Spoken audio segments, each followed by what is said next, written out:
আসসালামু আলাইকুম বন্ধুরা, রান্নায় চলে আসলাম। রান্না বসিয়ে দিয়েছি, ডাটা আলু দিয়ে ডাটা কষানো হচ্ছে।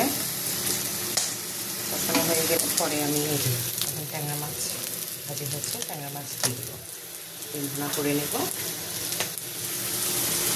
ডাটা দিয়ে আলু দিয়ে কিন্তু ট্যাংরা মাছ দিয়ে খুব টেস্ট, একটু কষুক।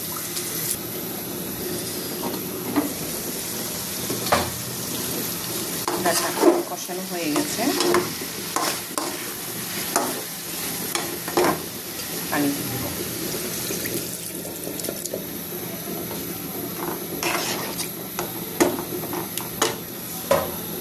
এখন দিয়ে দিব মাছ।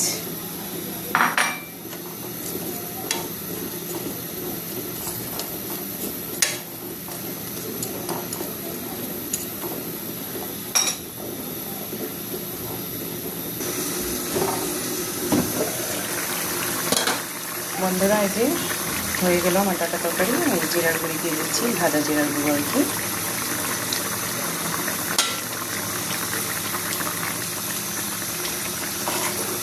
কেমন হয়েছে আমার আজকে তরকারি? আমি ডাটা দিয়ে ট্যাংরা মাছ আর এখানে দিয়ে মনে করেছি। বন্ধুরা, ভালো থাকবেন, আপনারা সুস্থ থাকবেন, সুন্দর থাকবেন। আল্লাহ হাফেজ, আসসালামু আলাইকুম।